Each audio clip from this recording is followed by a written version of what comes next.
No se asuste con lo que oiga a continuación. Es el eco del pasado cuando empezaron las emisiones de Radio Sefarad a finales de enero del 2004 y cuyos informativos semanales hemos reunido para revivir lo que entonces pasaba desde la perspectiva de nuestro tiempo.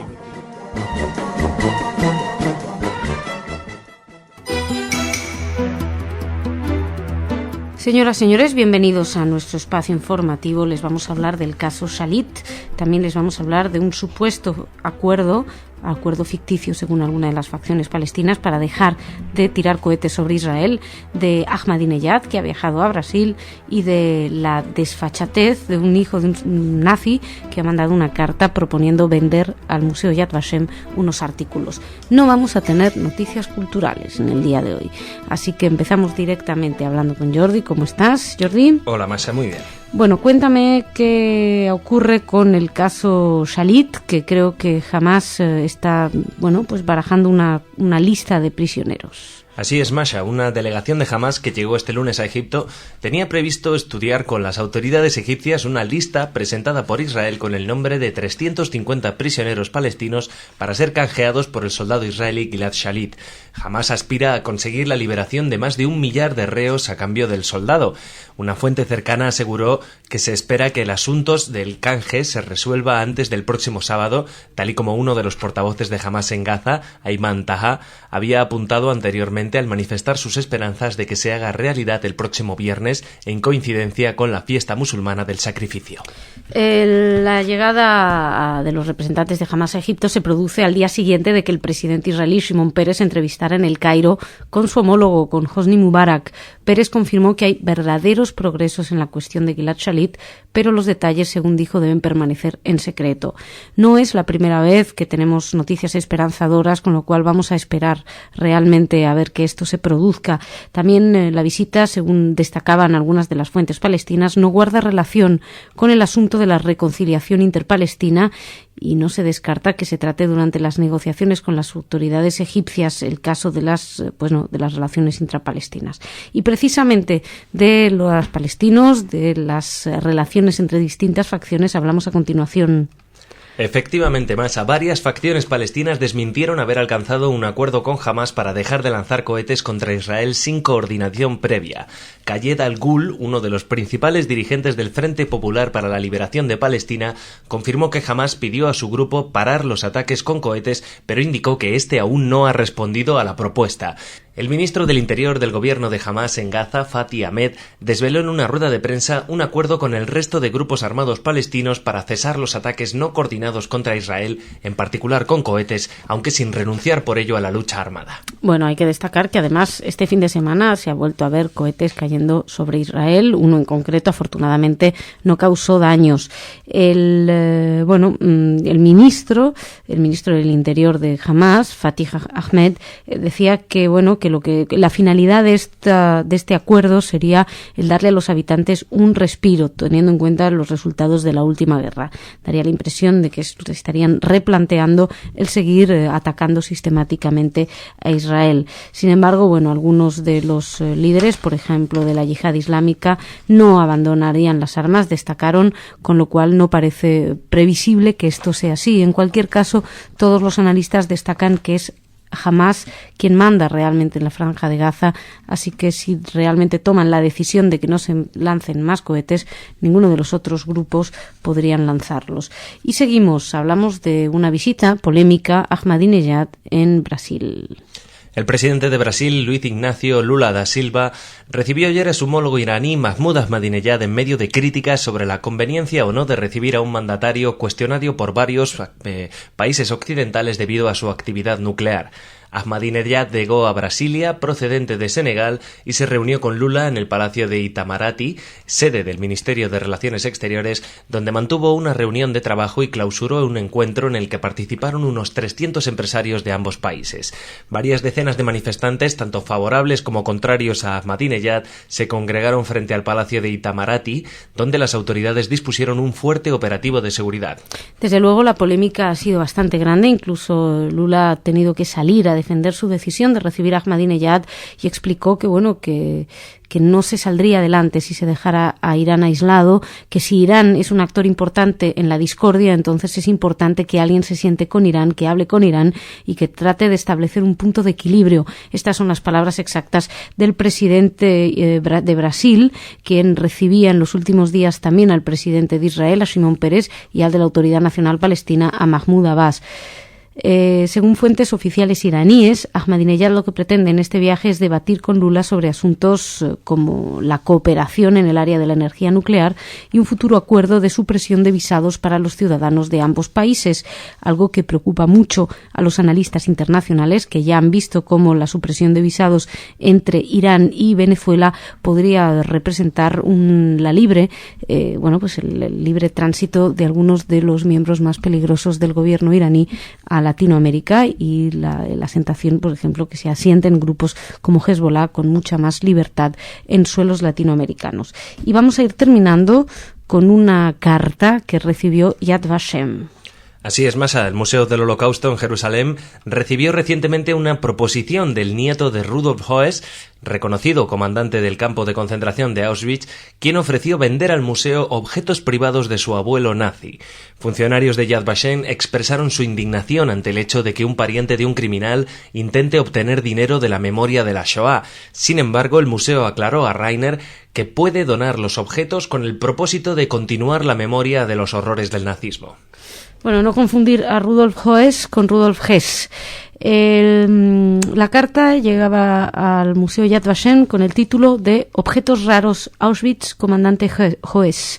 Se podía leer, les cito textualmente: se trata de objetos de la herencia de Rudolf Ferdinand Höss, una carta a prueba de fuego con símbolos oficiales, regalo de Himmler, comandante de las SS, un abrecartas, papelería de Auschwitz que no ha sido presentada en pública, y cartas del cautiverio en Cracovia. Terminaba diciendo Rainer Höss, el nieto: apreciaré su respuesta. Yad Vashem, rechazó inmediatamente la carta, como pueden imaginar, y Höss explicó que los artefactos pertenecen a la familia, que varios cuerpos intentaron adquirirlos, incluyendo el diario Der Spiegel, que no quiere él que los objetos lleguen a manos equivocadas, así que por eso intentó entregárselos al Museo Yad Vashem. Según explicaba, se enteró del pasado de su familia con 12 años cuando leyó el nombre de su abuelo en un libro de historia en el colegio, y su familia le explicó lo que ya había entendido y que desde ese momento se conmocionó profundamente y ha tratado de viajar a Auschwitz varias veces, pero por su apellido, según dice, no lo ha logrado. Sí que estuvo en campos como Dachau. Su abuelo fue recluido en las SS en el año 34 por Himmler, después estuvo en Dachau, fue enviado a Auschwitz en el 40 y fue responsable del establecimiento del campo en el área que después fue convertido en campo de muerte, responsable además del asesinato de 430.000 judíos de Hungría en 56 días. Después de la guerra consiguió escaparse, se escondió bajo una falsa identidad, pero fue identificado, extraditado al gobierno polaco, sentenciado a muerte y ahorcado en Auschwitz en el 47.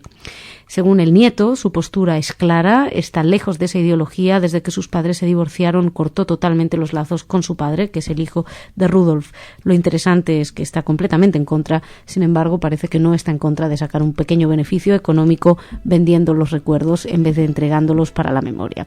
Y dejamos aquí las noticias. Hoy no tenemos noticias culturales, intentaremos volver mañana. Es que nos ha dejado Ana por unos días y entonces estamos que sin Ana no sabemos manejarnos.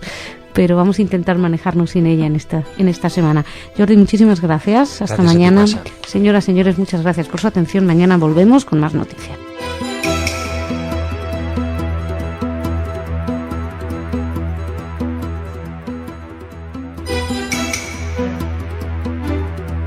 Señoras, señores, bienvenidos a nuestro espacio informativo. 4 fueron las víctimas mortales de un accidente de helicóptero que tuvo lugar ayer en Israel, del que les vamos a hablar. También les vamos a hablar del día de hoy, porque hoy es el Día Internacional para la Eliminación de la Violencia de Género, y en Israel se ha hecho un balance de lo que ha sucedido. Además, les traemos noticias, una sobre el supuesto coche que habría utilizado Hitler y que, por supuesto, ha adquirido un precio sensacional en el mercado, además de una pequeña polémica en torno a la figura o al nombre de Einstein. Todo esto Jordi nos lo va a contar. Jordi, ¿estás aquí? Hola, bienvenido. Hola, Masa. Y dejo unas pequeñas noticias, apuntes, más que noticias, apuntes culturales para cuando terminemos. Así que, si te parece, empezamos con ese accidente de helicóptero. Sí, vamos allá, Masa. 4 personas murieron este martes al precipitarse al mar Mediterráneo el helicóptero en el que viajaban junto a la costa de la ciudad de Netanya, en el distrito central de Israel. Según precisó el diario Haaretz, 3 de las víctimas eran israelíes y la cuarta era británica. Al cierre de esta edición, según el jefe de la policía de Netanya, el comandante Amihai Eshed, aún no estaba claro cómo llegó a caer el helicóptero al mar cuando se encontraba a 300 metros de altura.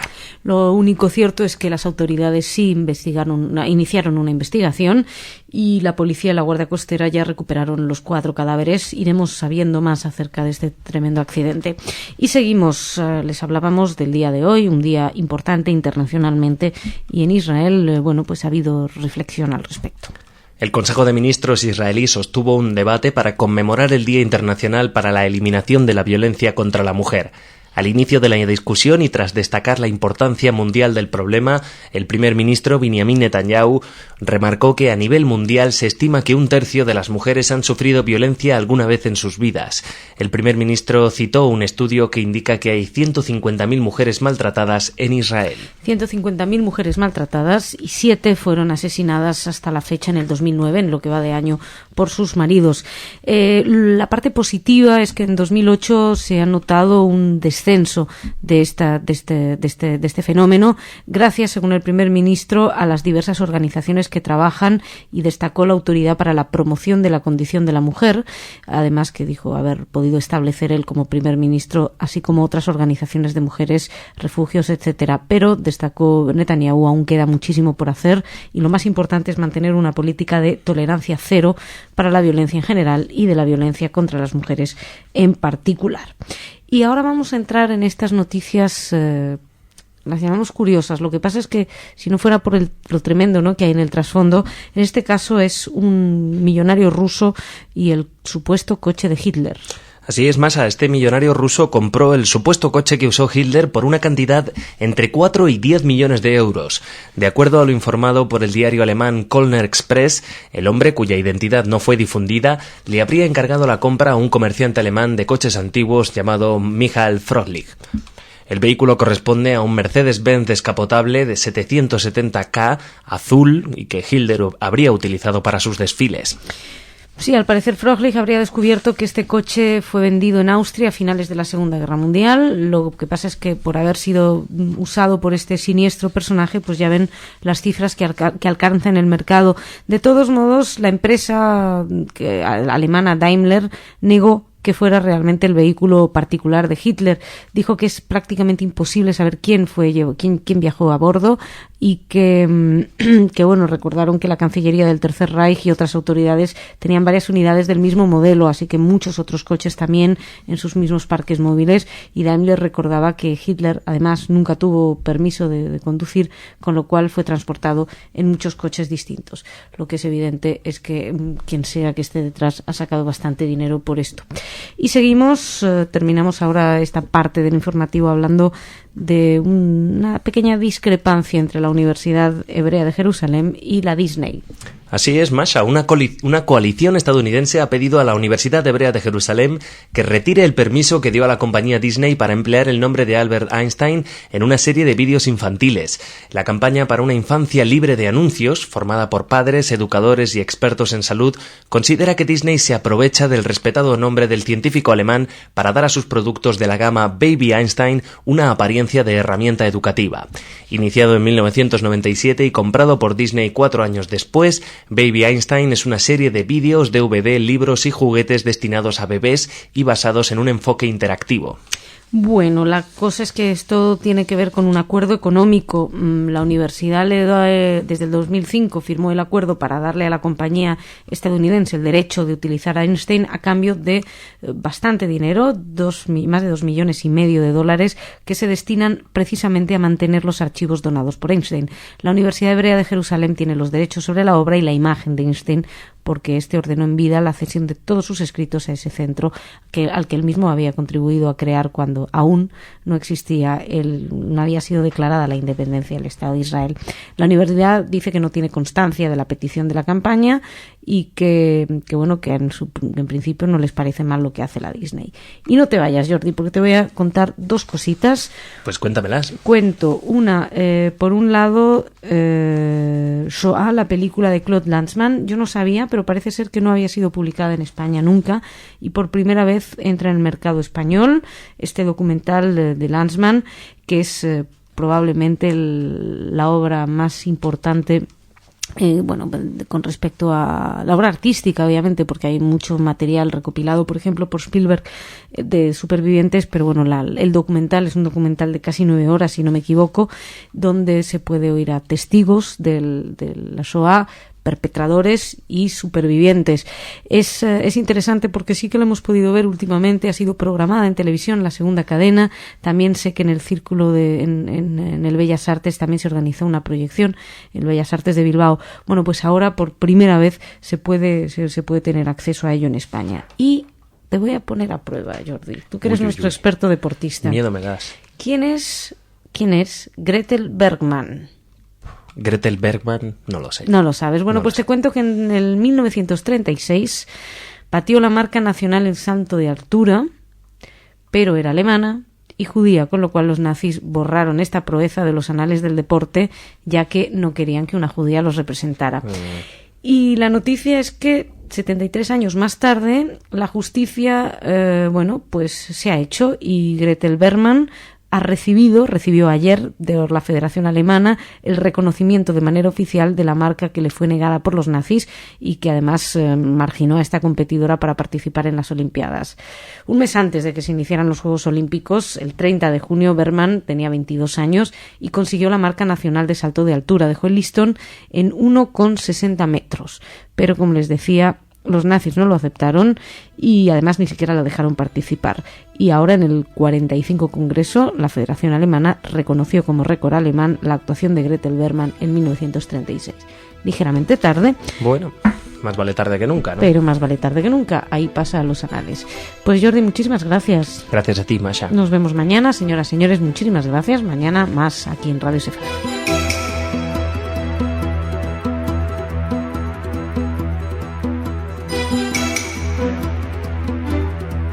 Señoras, señores, bienvenidos a nuestro espacio informativo. Les vamos a hablar de Israel, evidentemente, de ese ataque que tuvo lugar ayer en Hebrón. Un hombre palestino llegó en un taxi, se bajó, apuñaló a un hombre, a una mujer. De todos modos, para hablar de Israel, ya saben que hoy tenemos el programa especial con nuestro corresponsal desde Israel, con Salem Ergi. Les recomendamos que escuchen ahí. Hablamos del proceso de paz, hablamos del canje por Gilad Shalit. Nosotros les hablaremos hoy de la congelación del asentamiento aquí en este espacio y en noticias les contaremos cómo Google está en el punto de mira, cómo además algunos prisioneros polacos están ayudando a reconstruir algunos cementerios judíos y les hablaremos del diario de Claretta Petacci, la amante de Benito Mussolini, que acusa a Mussolini, al duce, de haber sido un antisemita. Todo esto en la primera parte de informativo. Después les contaré una breve noticia cultural y empezamos con Jordi. ¿Cómo estás? Hola, Masha, muy bien. Bueno, decía que vamos a comentar la jugada de Netanyahu, que parece que no ha contentado a los palestinos. Pues así es, Masha. El ministro de Relaciones Exteriores de Israel hizo caso omiso el jueves al rechazo palestino de una moratoria de 10 meses para algunas construcciones y asentamientos de Cisjordania, diciendo que es más importante obtener el respaldo internacional. El anuncio realizado el miércoles de un congelamiento parcial de las construcciones fue bien recibido por Estados Unidos, que ha estado presionando a Israel para que limite las actividades en los asentamientos en Cisjordania para convencer a los palestinos de reanudar las negociaciones de paz.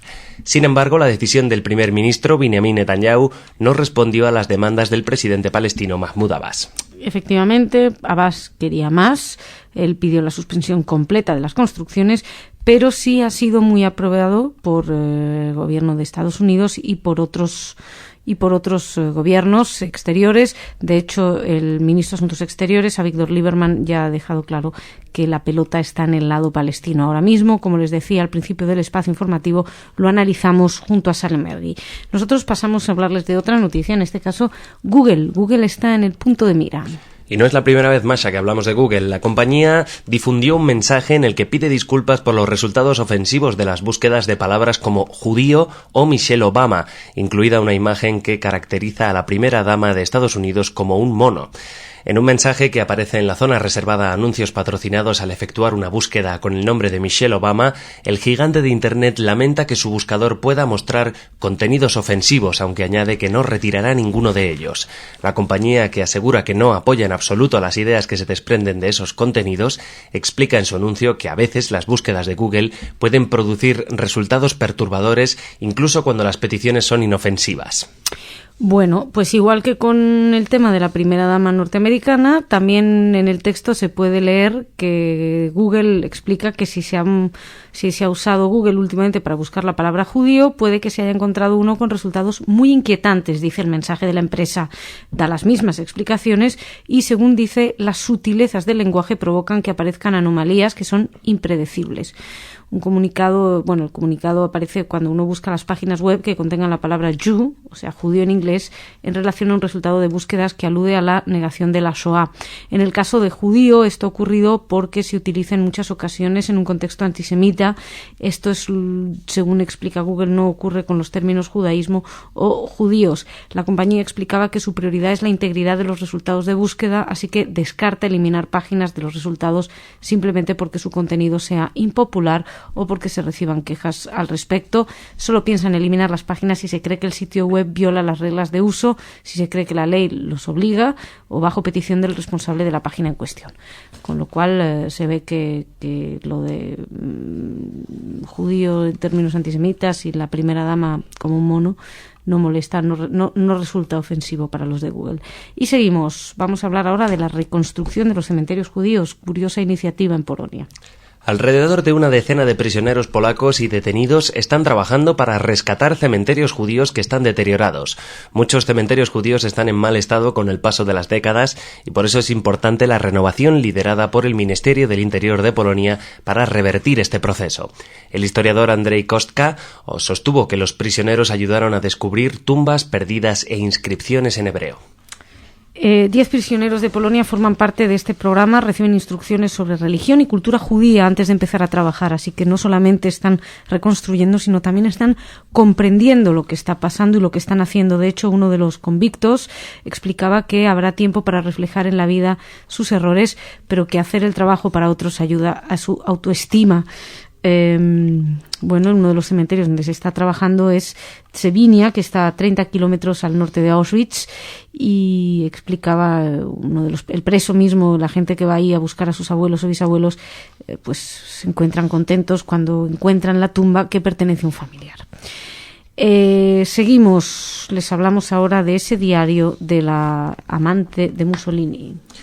Según este diario de Claretta Petacci, la amante de Benito Mussolini, el dictador fascista era un feroz antisemita, sostenía orgulloso que su odio por los judíos precedía a Adolf Hitler y llamaba a la destrucción de todos ellos. Siempre según el diario, Mussolini también hablaba sobre la cálida recepción que otorgó Hitler en la conferencia de Múnich en 1938, en la que tildó al líder alemán de blando y atacó al Papa Pío XI por sus críticas al nazismo y al fascismo. El material fue conservado por la amante de Mussolini, Claretta Petacci, entre 1932 y 1938 y son el tema de un libro titulado El Mussolini secreto.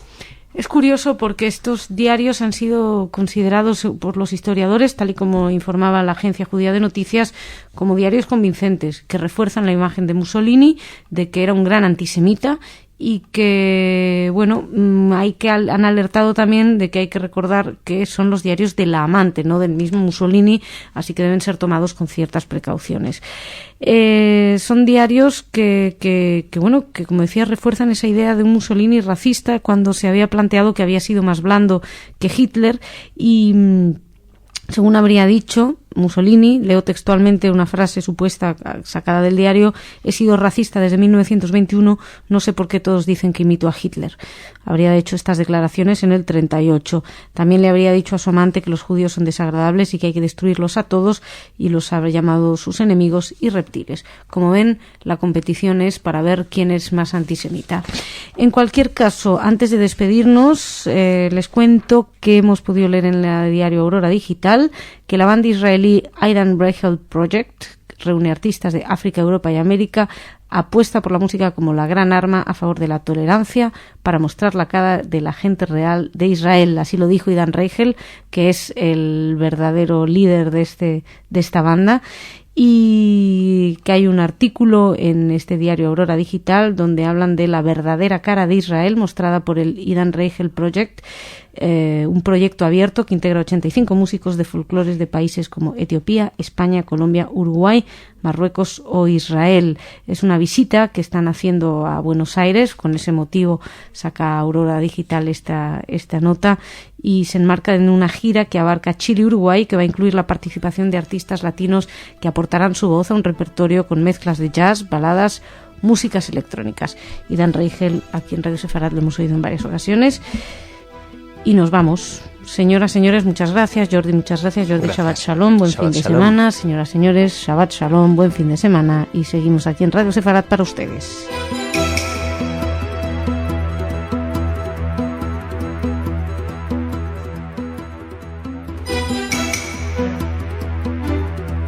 Señoras, señores, bienvenidos a nuestro espacio informativo en el que les vamos a hablar de ese secuestro a los 3 cooperantes españoles, también de la situación de Gilad Shalit, del supuesto acuerdo con Hamás para liberarlo, por otra parte del juicio a Adem Manjuk, y terminaremos dándole un adiós a Fred Silverstein.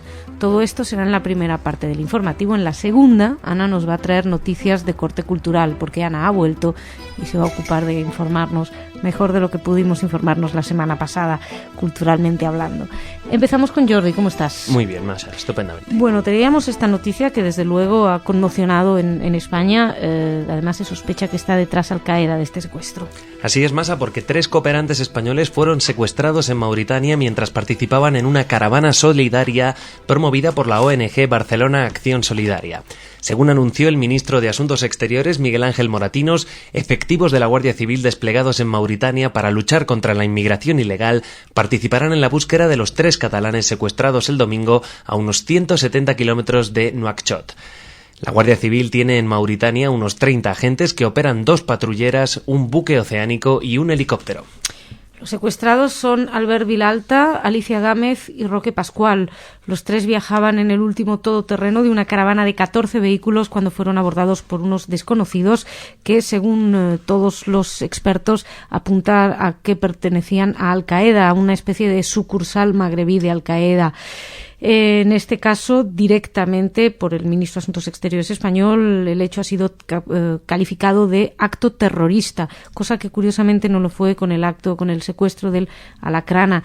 Desde entonces, desde el 96, hemos podido saber que se han secuestrado a unos 51 cooperantes españoles en el mundo entero. La verdad es que, pues solamente queda esperar que esto se solucione de una manera pronta y de lo mejor posible. Y seguimos hablando de secuestros. Vamos a hablarles de otro secuestrado, en esta ocasión alguien que lleva años secuestrado, Gilad Shalit. Tenemos un capítulo más, Masha. Según la Fiscalía, el gobierno de Israel está dispuesto a liberar a 980 prisioneros palestinos a cambio del soldado israelí Gilad Shalit, secuestrado por Hamás hace más de 3 años, como apuntabas. Los detalles del canje fueron hechos públicos por la Fiscalía israelí en respuesta a una solicitud del Tribunal Superior de Justicia del país, que estudia una apelación del grupo de padres de las víctimas del terror para conocer los nombres de los presos que forman parte del intercambio. Según la fuente, en la primera etapa del intercambio serán liberados 450 presos palestinos, de acuerdo a un listado concedido a la parte israelí por Hamás, mientras que en la segunda etapa, como gesto de buena voluntad, obtendrán la libertad de 530 palestinos que actualmente cumplen condena en cárceles israelíes. Estos 530 serían elegidos por Israel, estos 530 presos, pero como toda la información que viene del caso de Gilad Shalit todo se entremezcla y ahora mismo hay un mentido o un desmentido a lo que se afirmó anteriormente. La cuestión es que al cierre de esta edición, esta era la información que teníamos. Incluso el padre de Gilad Shalit, Noam Shalit, que ha estado involucrado en una serie de encuentros con miembros del gabinete, dijo el lunes que él no estaba preocupado con la publicación del número de prisioneros a liberar, a pesar del debate que esto está suscitando en Israel. Por su parte, el grupo terrorista Hamas acusaba ayer a Israel de trabajar para sabotear el acuerdo. Entre los nombres que no se quieren liberar, o alguno de los nombres que pide Hamas y que citaba el diario israelí Haaretz y que Israel se negaría a liberar, figuran importantes terroristas como Ibrahim Ahmad, Abdullah Barghouti y Abbas Assayeb. La cuestión, y esto es un pequeño apunte, es curioso porque las mismas agencias que hablaban del caso de estos tres cooperantes españoles secuestrados, hablaban de secuestros sin ninguna duda, pero estas mismas agencias, cuando hablaban del secuestro de Gilad Shalit, hablaban de soldado capturado. Da la impresión una vez más de que el baremo para medir estos secuestros y esta lucha contra el terrorismo, parece que nos olvidamos de que estamos todos exactamente en el mismo lado. En fin, esto era un apunte aparte. Nosotros seguimos y les hablamos ahora de otro nombre tristemente célebre, el que se supone que podía haber sido Iván el Terrible, pues que está siendo juzgado en Alemania. Hemos hablado de este proceso, Masha, y por fin empieza. John Demjanjuk, de 89 años, de origen ucraniano, acusado de complicidad en el asesinato de 27.900 judíos en un campo de exterminio nazi durante la Segunda Guerra Mundial, empezó a ser juzgado este lunes en medio de gran expectativa en Múnich.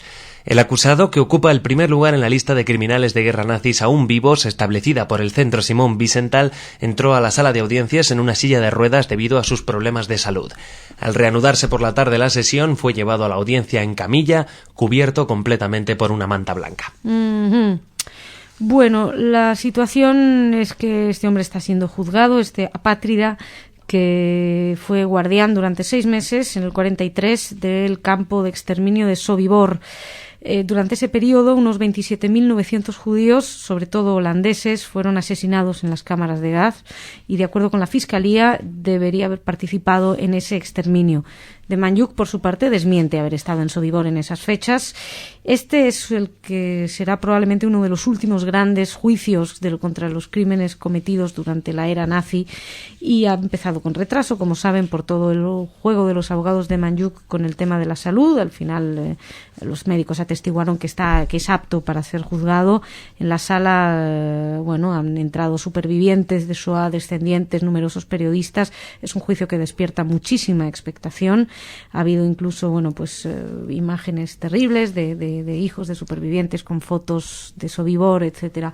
Lo que es curioso, han sido unas declaraciones de Serge Kalsfer, que es un conocido como cazador de nazis, y él ha minimizado bastante la importancia de este juicio, que para todos nosotros está resultando muy importante. Según declaró a la agencia France Presse, Klasfeld, es un poco decepcionante porque para él Demjanjuk es un alemán senil que ocupaba una función subalterna, que hubiera muerto de hambre en un campo de prisioneros si se hubiera negado a trabajar en el campo de exterminio.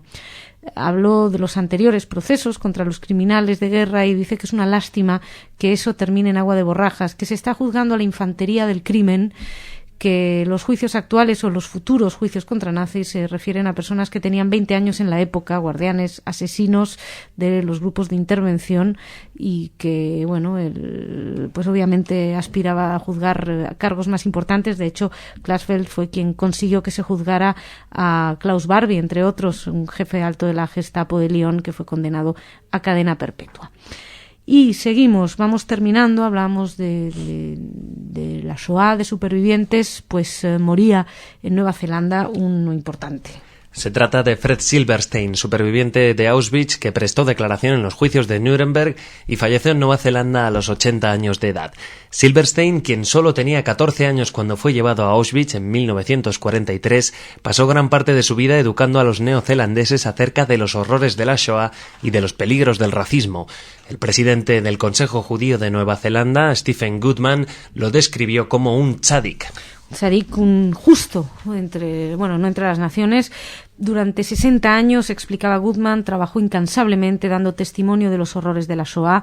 Era un hombre modesto, humilde, Su número en Auschwitz era el 106795 y sobrevivió a las operaciones efectuadas por Mengele. Incluso salvó su vida porque mintió a los guardias del campo y dijo que tenía 15 años, que era capaz de hacer trabajos manuales. En Nuremberg su testimonio ayudó a condenar a varios dirigentes, incluido Hermann Göring y Rudolf Hess. Posteriormente se trasladó a Nueva Zelanda en el 48. Y, por cierto, comentaban que ha habido bastantes supervivientes que se fueron a vivir a Nueva Zelanda. Ahora no hay registro del número de supervivientes que siguen ahí, pero destacaba el presidente del Consejo Judío de Nueva Zelanda que ahora mismo quedarían muy pocos. Y queríamos aquí pues dejar este adiós a Silberstein. Muchísimas gracias, Jordi. Nada, hasta mañana. Hasta mañana, nos encontramos mañana con más noticias. Ahora nos vamos a hablar de cultura con Ana.